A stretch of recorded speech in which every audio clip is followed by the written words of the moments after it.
నమస్కారం. గంటారావానికి స్వాగతం. ముందుగా ప్రధానాంశాలు. నీట్ పేపర్ లీక్ పాల్పడే వారిపై కఠిన చర్యలకు వీలుగా బిల్లు. నేటి కేబినెట్ భేటీలో కీలక నిర్ణయం తీసుకుంటామన్న ప్రధాని. ధర్మేంద్ర ప్రధాన్ను తొలగించాల్సిందేనన్న రాహుల్ గాంధీ. విద్యార్థులపై దాడి చేసిన వారిని శిక్షించాలని డిమాండ్.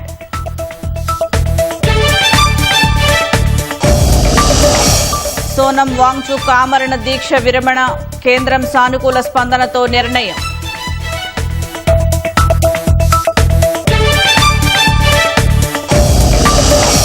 నేడు రాష్ట్ర వ్యాప్తంగా విద్యా సంస్థలు బంద్. ఢిల్లీలో విద్యార్థులపై దాడులకు నిరసనగా ఆందోళన.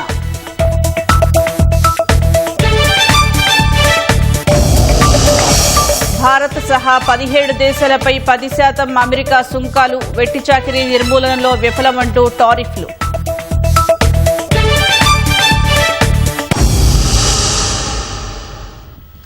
దేశవ్యాప్తంగా తీవ్ర దుమారం రేపుతున్న ప్రశ్నాపత్రాల లీకేజీ ఘటనలపై కేంద్ర ప్రభుత్వం ఉక్కుపాదం మోపనుంది. పేపర్ లీక్లకు పాల్పడే వారిపై కఠిన చర్యలు తీసుకునేందుకు వీలుగా ఓ బిల్లును తేనుంది. వచ్చే వారమే ఆ బిల్లును పార్లమెంట్లో ప్రవేశపెట్టి ఆమోదింపజేసేందుకు చర్యలు తీసుకుంటామని ప్రధాని మోదీ ప్రకటించారు. నీట్ ప్రశ్నాపత్రం లీకేజీ వ్యవహారంపై కాక్రోచ్ జనతా పార్టీ ఆధ్వర్యంలో ఢిల్లీ జంతర్ మంతర్ వద్ద విద్యార్థులు చేస్తున్న ఆందోళన రోజురోజుకు తీవ్రం కావడంతో ప్రధాని మోదీ స్వయంగా రంగంలోకి దిగారు. దోషులను శిక్షించేందుకు ఫాస్ట్ ట్రాక్ కోర్టులను ఏర్పాటు చేయనున్నట్లు ఇదివరకే పేర్కొన్న ప్రధాని తాజాగా మరో కీలక ప్రకటన చేశారు. పేపర్ లీక్లకు పాల్పడే వారిపై కఠిన చర్యలు తీసుకునేందుకు వీలుగా ఓ బిల్లు తేనున్నట్లు వెల్లడించారు. ఈ మేరకు సామాజిక మాధ్యమం ఎక్స్ లో అర్ధరాత్రి పోస్టు చేసిన వీడియో సందేశంలో పేర్కొన్నారు. ఇవాళ జరిగే కేంద్ర మంత్రివర్గ సమావేశంలో ఈ బిల్లు ముసాయిదాపై సమగ్రంగా చర్చించి తుది నిర్ణయం తీసుకోనున్నట్లు ప్రధాని మోదీ తెలిపారు. आज विभागों ने लगातार मेहनत करके देर रात मुझे मुसद्दा भी दे दिया. फास्ट ट्रैक कोर्ट और कठोर सजा के प्रावधान के साथ का ये मुसद्दा कैबिनेट में चर्चा होगी. कैबिनेट के साथियों के सुझाव के बाद उसका अंतिम रूप दिया जाएगा और सोमवार से संसद का दूसरा सप्ताह शुरू हो रहा है. तब जल्द से जल्द उस बिल को सदन में पारित कराने का प्रयास किया जाएगा. పేపర్ లీక్ అనేది చిన్న సమస్య కాదని, లక్షలాది మంది విద్యార్థులు వారి తల్లిదండ్రులకు ఇది అత్యంత బాధాకరమైన విషయమని ప్రధాని పేర్కొన్నారు. సుమారు 2.5 నెలల క్రితం నీట్ పేపర్ లీక్ ఆరోపణలు వెలుగులోకి వచ్చినప్పటి నుంచి ప్రభుత్వం అనేక చర్యలు తీసుకున్నట్లు ప్రధాని మోదీ గుర్తు చేశారు. पेपर लीक घटना से अब तक पिछले 2.5 महीनों में अनेक विध कदम उठाए गए. गुनहगारों को पकड़ा गया है, वे जेल में पड़े हैं. हमारा सबसे महत्वपूर्ण जिम्मा था कि विद्यार्थियों का एक वर्ष बर्बाद न हो. तत्काल परीक्षाएं लेना बहुत जरूरी था. सरकार ने अभी पूरी शक्ति का उपयोग करके कम से कम समय में 22 लाख जितने विद्यार्थियों के एग्जाम हो जाए इसका प्रबंध किया. और अभी 5-6 दिन पहले 19 तारीख को रिजल्ट भी आ गया और देश भर में उत्तीर्ण हो गए विद्यार्थियों की खुशियों की खबरें भी आ रही है. लेकिन हम वहां पर संतोष मानने वाले लोगों में से नहीं है. పేపర్ లీక్ దోషులకు త్వరితగతిన శిక్ష పడేలా ఫాస్ట్ ట్రాక్ కోర్టులను ఏర్పాటు చేయాలని అధికారులను ఆదేశించినట్లు ప్రధాని మోదీ తెలిపారు. ఇప్పటికే ఆ కోర్టులు ఏర్పాటయ్యాయని వెల్లడించారు. నీట్ పేపర్ లీక్ కు సంబంధించి ప్రధాని మోదీ అర్ధరాత్రి విడుదల చేసిన వీడియో సందేశంపై ప్రతిపక్ష నేత రాహుల్ గాంధీ విమర్శలు చేశారు. కేంద్ర మంత్రి ధర్మేంద్ర ప్రధాన్ రాజీనామా అంశాన్ని దాటవేసే ప్రయత్నం చేస్తున్నారని అన్నారు. విద్యార్థుల తెలివితేటలను తక్కువ చేసి చూడొద్దన్నారు. వారిని అవమానించొద్దని ఎక్స్ పోస్ట్లో రాహుల్ కోరారు. విద్యార్థులు కేంద్ర మంత్రి ధర్మేంద్ర ప్రధాన్ రాజీనామాను కోరుకుంటున్నారని, ఇలాంటి వీడియో సందేశంతో వారి తెలివితేటలను అవమానించవద్దన్నారు. విద్యార్థులపై దాడి చేసిన వారిని శిక్షించాలని కోరారు. అదేవిధంగా ప్రధాని మోదీ విద్యార్థులకు క్షమాపణలు చెప్పాలని రాహుల్ గాంధీ డిమాండ్ చేశారు.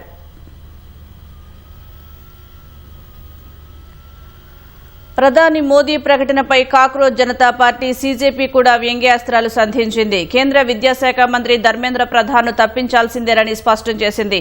ఆయనను తొలగించడమే కేంద్రం తీసుకోగల కఠినమైన చర్య అవుతుందని సీజేపీ అధికార ప్రతినిధి అశుతోష్ అన్నారు. ముందుగా ధర్మేంద్ర ప్రధాన్ను పదవి నుంచి తొలగించాలని డిమాండ్ చేశారు. ప్రధాని ప్రకటనపై సీజేపీ వ్యవస్థాపకుడు అభిజిత్ దీప్కే ఎక్స్ వేదికగా వ్యంగ్యాస్త్రాలు సంధించారు. ప్రభుత్వం తీసుకురాబోయే కొత్త చట్టాన్ని ఎద్దేవా చేశారు. చుట్టూ ప్రహరీ గోడ లేని ఒక కాంపౌండ్ గేటుకు ఒక వ్యక్తి తాళం వేస్తున్న చిత్రాన్ని షేర్ చేశారు.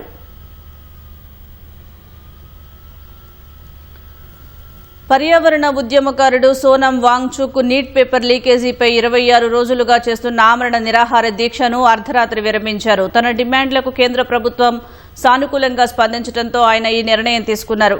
గురుగ్రామ్లోని మేదాంత ఆసుపత్రిలో చికిత్స పొందుతున్న సోనం వాంగ్చుక్ కేంద్ర మంత్రులు జేపీ నడ్డా, జితేంద్ర సింగ్లు పండ్లరసం ఇచ్చి ఆయనతో దీక్షను విరమింపచేశారు. వాంగ్చుక్ భార్య గీతాంజలి ఆంగ్మో తదితరుల సమక్షంలో కేంద్ర మంత్రి నడ్డా ప్రభుత్వ హామీలను చదివి వినిపించారు. శాంతియుతంగా నిరసన తెలుపుతున్న వారిపై ఎలాంటి కేసులు నమోదు చేయకూడదనే అంశంపై ప్రభుత్వం సానుకూలంగా ఉందని తెలిపారు. ప్రశ్నాపత్రాల లీకేజీలు, విద్యా సంస్కరణలపై పార్లమెంట్లో చర్చకు ప్రభుత్వం ఇప్పటికే హామీ ఇచ్చిందని చెప్పారు. నీట్ పేపర్ లీకేజీల వ్యవహారంలో ఆత్మహత్య చేసుకున్న బాధిత కుటుంబాలకు పరిహారం అందించే అంశాన్ని పరిశీలిస్తున్నట్లు జేపీ నడ్డా వెల్లడించారు. ప్రభుత్వ హామీతో సంతృప్తి చెంది దీక్షను విరమించినట్లు సోనం వాంగ్చుక్ తెలిపారు. ఈ మేరకు ఎక్స్లో ఓ పోస్టు పెట్టారు. దేశంలో హింసాత్మక పరిస్థితులు తలెత్తే ప్రమాదాన్ని దృష్టిలో పెట్టుకుని దీక్ష విరమించాలని నిర్ణయం తీసుకున్నట్లు వాంగ్చుక్ తెలిపారు.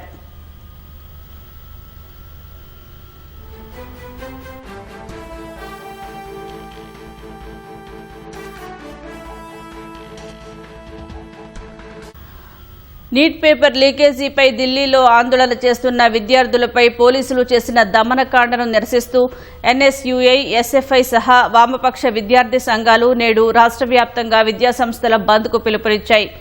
యువతపై నిరంకుశ దాడి జరిగిందంటూ రాష్ట్రంలో పలు జిల్లాల విద్యార్థి సంఘాలు, రాజకీయ నేతలు పెద్ద ఎత్తున ధర్నాకు దిగారు. కరీంనగర్ శాతవాహన యూనివర్సిటీలో నిరవధిక నిరాహార దీక్ష చేస్తున్న తెలంగాణ రక్షణ సేన విద్యార్థి విభాగం నాయకులను పోలీసులు అరెస్టు చేశారు. ఉమ్మడి ఖమ్మంలో వినూత్నంగా కాక్రోచ్ మాస్కులు ముఖానికి ధరించుకుని విద్యార్థులకు మోదీ, ధర్మేంద్ర ప్రధాన్ ఊరివేస్తున్నట్లు ప్రదర్శించారు. రంగారెడ్డి జిల్లా శంకర్పల్లి మున్సిపాలిటీ ప్రధాన కూడలిలో ఆందోళనకారులు బైఠాయించి మోదీ, ప్రధాన్లకు వ్యతిరేకంగా నినాదాలు చేశారు. హనుమకొండ జిల్లా పరకాలలో కాంగ్రెస్ పార్టీ శ్రేణులు చేతి సంకెళ్లతో బీజేపీకి వ్యతిరేకంగా ర్యాలీ నిర్వహించారు.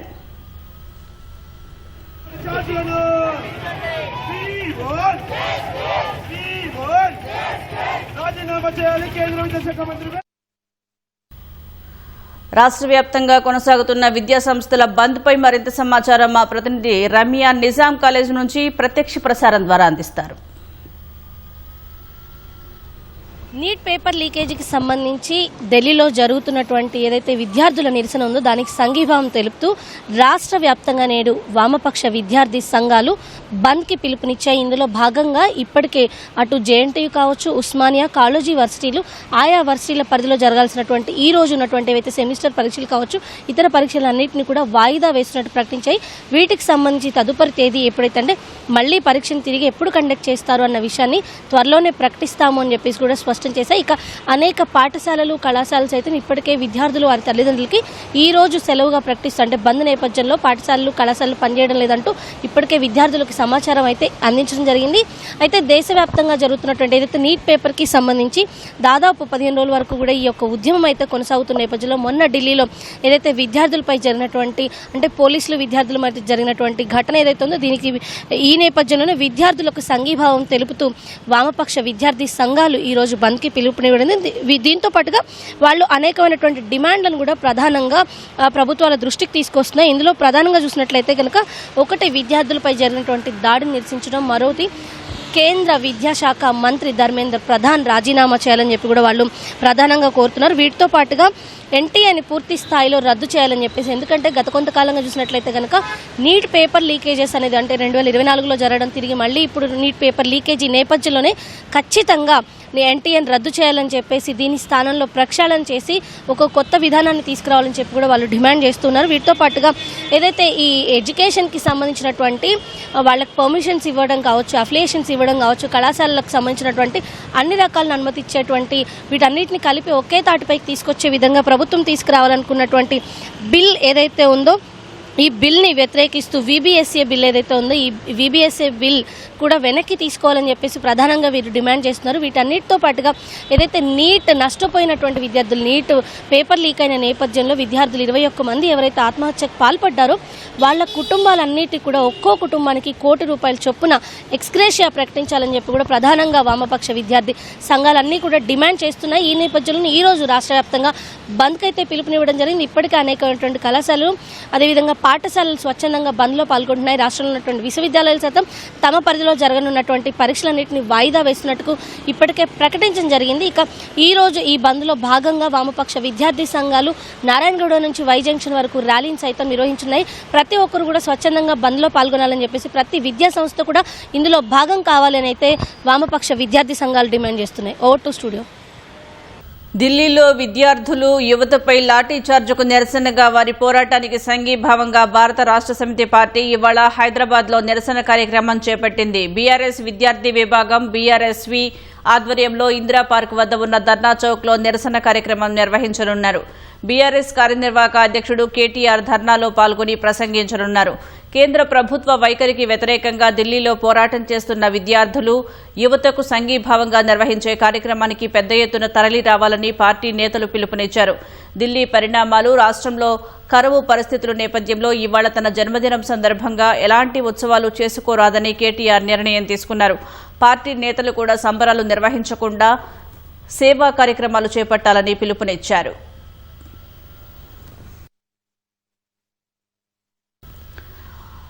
రాజకీయ అస్తిత్వాన్ని కాపాడేందుకే కాంగ్రెస్ పార్టీ విద్యార్థులను అడ్డుపెట్టి ఉద్యమాలు చేస్తున్నారని కేంద్ర మంత్రి కిషన్ రెడ్డి ఆరోపించారు. ఢిల్లీలోని జంతర్ మంతర్ వేదికగా కొనసాగుతున్న సీజేపీ నిరసనలపై ఆయన ఘాటు వ్యాఖ్యలు చేశారు. కొద్దిమంది దుర్బుద్దితో నీట్ ప్రశ్నాపత్రం లీక్ చేశారని 17 మంది నిందితులపై కఠిన చర్యలు తీసుకున్నామని వెల్లడించారు. ప్రధాని నరేంద్ర మోదీ ప్రభుత్వం బాధ్యతాయుతంగా పకడ్బందీగా రెండోసారి నీట్ పరీక్షను నిర్వహించిందని తెలిపారు. దేశ వ్యవస్థలను తప్పుదోవ పట్టించేందుకు కాంగ్రెస్ పార్టీ యత్నిస్తోందని, మీ ప్రభుత్వ హయాంలో ఎన్ని పరీక్షలు లీక్ అయ్యాయో గుర్తు చేసుకోవాలని విమర్శించారు. ఫాస్ట్ ట్రాక్ కోర్టుల ద్వారా పేపర్ లీక్ చేసే వారిపై కఠిన చర్యలు తీసుకునేందుకు నరేంద్ర మోదీ సిద్దమయ్యారని కిషన్ రెడ్డి స్పష్టం చేశారు. స్వార్థ బుద్ధితో, అవినీతితో, అహంకారంతో ఈ పేపర్ లీక్ చేశారు కాబట్టి ఈసారి జాగ్రత్తగా ఉండాలనేటువంటి దృక్పథంతో సమర్థవంతంగా పకడ్బందీగా రెండోసారి పరీక్ష రాయడం జరిగింది. పూర్తిగా ప్రజా ఆదరణను కోల్పోయి ఎక్కడ ఏ రాష్ట్రంలో కూడా అడ్రస్ లేకుండా ఓడిపోతున్నటువంటి కాంగ్రెస్ పార్టీ గాని, కమ్యూనిస్ట్ పార్టీలు గాని తమ రాజకీయ అస్తిత్వం కోసమో విద్యార్థులను అడ్డం పెట్టుకుని రాజకీయాలు చేస్తా ఉన్నారని మనం చేస్తా ఉన్నాం. మీరు అధికారం ఉన్నప్పుడు రాజీనామా చేయనటువంటి వాళ్ళు ఈరోజు రాజీనామా చేయాలని డిమాండ్ చేసేటువంటి నైతిక హక్కు కాంగ్రెస్ పార్టీకి, రాహుల్ గాంధీకి ఉందా ఈరోజు చెప్పాల్సిన అవసరం ఉంది. రానున్న నెలల్లోనూ ఎల్నినో ప్రభావం కొనసాగుతుందని, రైతులు వరి సాగుపై పునరాలోచించాలని ప్రభుత్వం సూచించింది. ఈ ఏడాది ఖరీఫ్ సీజన్ ప్రారంభమై 54 రోజులు గడుస్తున్న నేపథ్యంలో 23 జిల్లాల్లో లోటు వర్షపాతం నెలకొంది. తాజాగా ఖరీఫ్ పంట కాలంపై సచివాలయంలో వ్యవసాయ శాఖ మంత్రి తుమ్మల నాగేశ్వరరావు ఉన్నత స్థాయి సమీక్ష చేశారు. పప్పు ధాన్యాలు, చిరుధాన్యాలు, ఉద్యాన పంటల సాగు ప్రోత్సహిస్తూ సూక్ష్మ సేద్యానికి రైతులను సిద్దం చేయాలని మంత్రి ఆదేశించారు. ఎల్నినో పంజా విసురుతోంది. రాష్ట్రంలో కరువు కమ్మేస్తోంది. ఈ ఏడాది ఖరీఫ్ సీజన్లో వ్యవసాయ పంటల సాగు పురోగతి ముందుకు సాగడం లేదు. మహారాష్ట్ర, కర్ణాటక, ఎగువ రాష్ట్రాల్లో సరైన వర్షాలు కురవకపోవడంతో కృష్ణా, గోదావరి పరివాహక ప్రాంతాల్లో ప్రధాన జలాశయాలు, ఇతర వనరుల్లో నీటి నిల్వలు తగ్గిపోవడం, భూగర్భ జలాలు పడిపోతుండడం వెరసి తీవ్ర వర్షాభావం కొనసాగుతోంది. భారత వాతావరణ శాఖ నివేదిక ప్రకారం ఆగస్టు నెలలో కూడా ఎల్నినో పరిస్థితులు కొనసాగుతున్నాయని సంకేతాలు సర్వత్రా ఆందోళన కలిగిస్తున్నాయి. సెప్టెంబర్ నాటికి ఎల్నినో తీవ్రత మరింత పెరిగే అవకాశం ఉన్న దృష్ట్యా డిసెంబర్ నాటికి తీవ్రమైన పరిస్థితులు ఏర్పడే సూచనలు ఉన్నాయని ఐఎండీ వెల్లడించిన క్రమంలో రాష్ట్ర ప్రభుత్వం చర్యలకు ఉపక్రమించింది. సచివాలయంలో జిల్లాల వారీగా వచ్చిన సూచనలు, ప్రస్తుత ఎల్నినో పరిస్థితులు, రానున్న నెలల్లో తీసుకోవాల్సిన చర్యలపై వ్యవసాయ శాఖ మంత్రి తుమ్మల నాగేశ్వరరావు ఉన్నతాధికారులతో సమీక్ష చేశారు. ఐఎండీ, ఇక్రిసాట్, క్రీడా, IIMR, SLBC, NABARD, national seed corporation తదితర సంస్థల అధికారులు, శాస్త్రవేత్తలు ఈ సమీక్షకు హాజరయ్యారు. ఉమ్మడి జిల్లాల వారీగా ఎల్నినో కంటిజెన్సీ ప్రణాళికపై ఇన్ఛార్జి మంత్రుల ఆధ్వర్యంలో సమీక్షా సమావేశాలలో ప్రభుత్వం నియమించిన ప్రత్యేక అధికారులు, ప్రజాప్రతినిధులు, జిల్లా అధికారులు పాల్గొని ఆయా జిల్లాల పరిస్థితులకు అనుగుణంగా పలు సూచనలు చేశారు. ఆ సూచనలన్నింటినీ సమగ్రంగా పరిశీలించి రాష్ట్ర స్థాయి కార్యాచరణ ప్రణాళిక రూపొందించి ముఖ్యమంత్రికి అందజేయనున్నట్లు మంత్రి తుమ్మల వెల్లడించారు.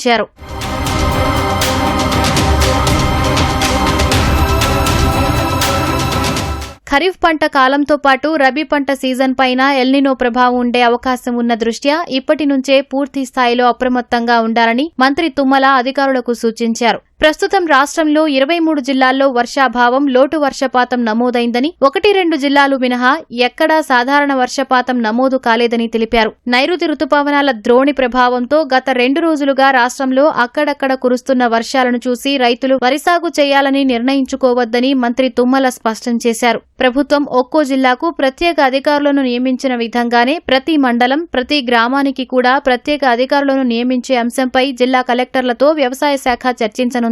భూగర్భ జలాలు కూడా వేగంగా తగ్గిపోతున్న దృష్ట్యా బోరుబావుల కింద కూడా వరి సాగు చేయవద్దని రైతులకు అవగాహన కల్పించాలని వ్యవసాయ అనుబంధ శాఖలను ప్రభుత్వం ఆదేశించింది. గత సంవత్సరం వర్షాకాలంతో పోలిస్తే ఈ సీజన్లో దాదాపు 23% మేర సాగు విస్తీర్ణం తగ్గే అవకాశాలు ఉన్నాయని మంత్రి పేర్కొన్నారు.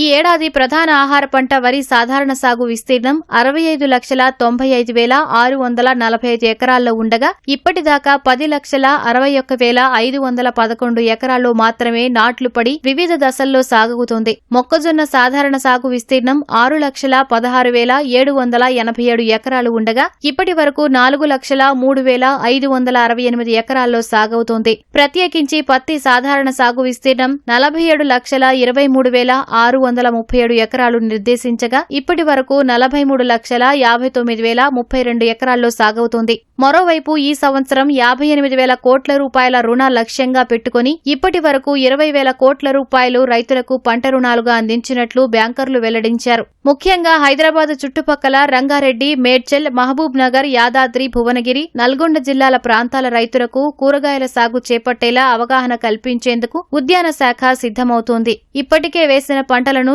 ఏ విధంగా రక్షించుకోవాలో రైతులకు యాజమాన్య పద్ధతులను వివరించాలని ప్రొఫెసర్ జయశంకర్ వ్యవసాయ విశ్వవిద్యాలయం శాస్త్రవేత్తలు గ్రామాల బాట పట్టారు. రాష్ట్రంలోని పాఠశాల విద్యార్థులందరికీ ఆగస్టు 15 నాటికి యూనిఫామ్లు అందజేయాలని అధికారులను ముఖ్యమంత్రి రేవంత్ రెడ్డి ఆదేశించారు. ఆలస్యమైతే సహించేది లేదని, త్వరగా సరఫరా చేయాలని, సంస్థలపై ఒత్తిడి పెంచాలని సీఎం స్పష్టం చేశారు. వచ్చే విద్యా సంవత్సరంలో జూన్ 2 నాటికే యూనిఫామ్లు విద్యార్థులకు అందాలని సూచించారు. యూనిఫామ్ విషయంలో ప్రతి విద్యార్థి నుంచి అభిప్రాయం సేకరించనున్నట్లు రేవంత్ రెడ్డి తెలిపారు.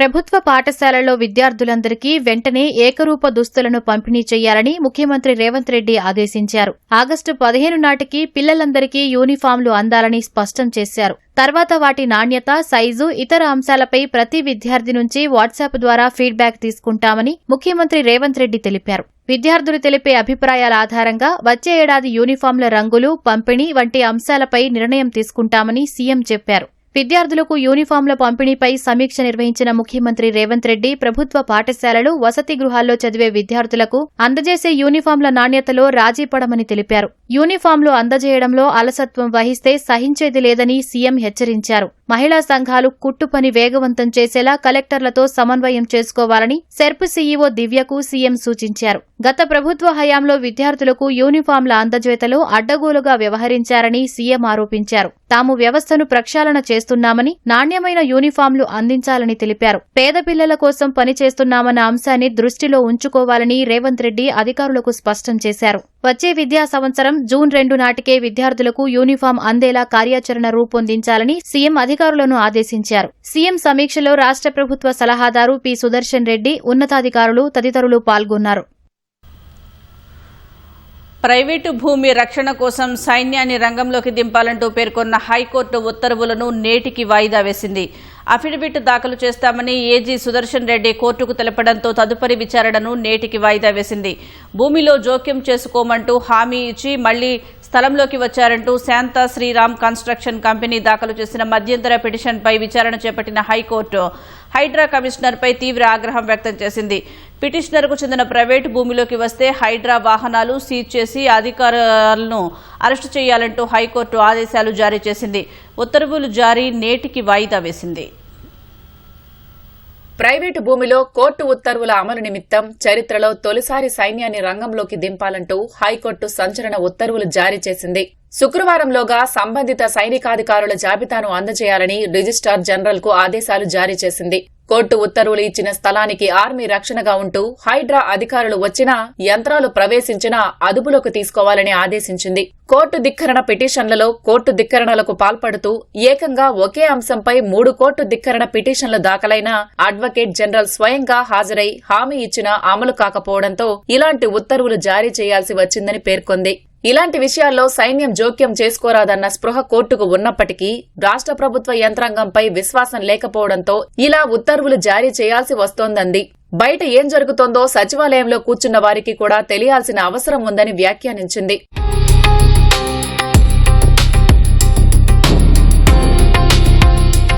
మేడ్చల్ మల్కాజ్గిరి జిల్లా లోతుకుంట గ్రామం సర్వే నెంబర్ 1-2లోని 40 ఎకరాల భూమిలో ఈ నెల 17న హైడ్రా కూల్చివేతలు చేపట్టడాన్ని సవాలు చేస్తూ Shanta Sriram constructions private limited అత్యవసరంగా సోమవారం మరో కోర్టు ధిక్కరణ పిటిషన్ దాఖలు చేసింది.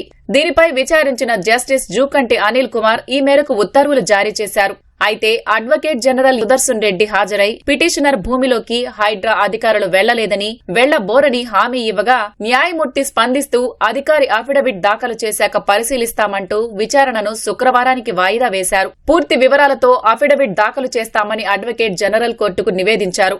అంతకుముందు పిటిషనర్ తరపు న్యాయవాది వాదనలు వినిపిస్తూ సోమవారం హైడ్రా కమిషనర్ ఇక్కడ పిటిషనర్ స్థలంలోకి వెళ్లబోమని హామీ ఇచ్చినా దానికి కట్టుబడి ఉండలేదన్నారు. హైడ్రా అధికారులు యంత్రాలు తమ స్థలంలోకి వచ్చాయని దీనికి నిదర్శనంగా ఫోటోలను పరిశీలించాలంటూ వాటిని అందజేశారు. ఈ నెల 20న కోర్టు ఆదేశాల మేరకు హాజరైన హైడ్రా కమిషనర్ రంగనాథ్ పిటిషనర్ స్థలంలోకి జోక్యం చేసుకోనని హామీ ఇచ్చారన్నారు. అయితే తర్వాత 21న కేసు వాయిదా పడిన వెంటనే పిటిషనర్ పునరుద్ధరణ పనులు చేపట్టగా హైడ్రా అధికారులు పోలీసులతో సహా వచ్చి పనుల్లో జోక్యం చేసుకున్నారన్నారు. అప్పీలు వేయబోతున్నామని ఎలాంటి పనులు చేపట్టరాదంటూ పోలీసులు హైడ్రా అధికారులు పిటిషనర్ సిబ్బందిని హెచ్చరించారన్నారు.